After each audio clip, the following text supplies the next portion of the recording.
আজ বাঙালিরা একটু তাড়াতাড়ি ওঠে, কারণ আজ মহালয়ার ভোর। রেডিওতে বীরেন্দ্র কৃষ্ণ ভদ্রের স্তোত্র পাঠ, আর এই একটা ভোরবেলার জন্য সারা বছর অপেক্ষা করে থাকে বাঙালিরা। আনন্দময়ী মহামায়ার পদধ্বনি অসীম ছন্দে বেজে উঠে রূপলোক ও রসলোকে আনে নবভাব মাধুরীর সঞ্জীবন।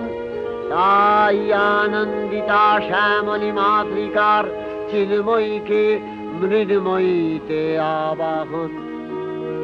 আজ চিৎশক্তি রূপিণী বিশ্বজননীর শারদশ্রী বিমণ্ডিতা প্রতিমা মন্দিরে মন্দিরে ধ্যান বোধিতা।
পুজোর দিনগুলোর থেকেও পুজোর ঠিক আগের সপ্তাহটা বেশি ইন্টারেস্টিং।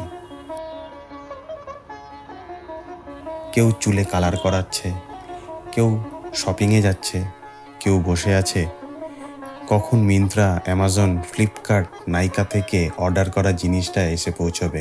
বাই দ্য ওয়ে, এটা কিন্তু প্রমোশন ভিডিও নয়, আমি অতটা সাবস্ক্রাইব হোল্ডও করি না, তাও ওদের নাম নিলাম। প্যান্ডেলে কাপড় লাগছে, মাটির প্রতিমায় রং তুলির অন্তিম পর্যায়ে আঁচড় পড়ছে। সদ্য প্রেমে পড়া ছেলেটা তার প্রিয়তমাকে প্রেম প্রস্তাবের প্ল্যান করছে। বাধ্য মেয়েটা পুজোর কটা দিন রাত 9টার পরিবর্তে 11টায় বাড়িতে ঢোকার জন্য বাবাকে কনভিন্স করছে। বৃদ্ধ বাবা মা অপেক্ষা করছেন কখন পুজোর ছুটিতে তাদের ব্যাঙ্গালোরে থাকা ছেলে ঘরে ফিরবে। রিক্সাওয়ালা কাকুটা নির্ধারিত ভাড়ার থেকে 2-1 টাকা বেশি আবদার করছেন যাতে বাড়িতে মেয়ের জন্য নতুন জামা কিনে নিয়ে যেতে পারেন। আর সারা শহর ঢেকে যাচ্ছে ব্যানার, ফেস্টুন, লাইটিং আর হোর্ডিংয়ে। কিছু কিছু ক্ষেত্রে উপভোগের চেয়ে অপেক্ষা করাই বেশি মধুর হয়। মা আসছে। শুভ মহালয়া।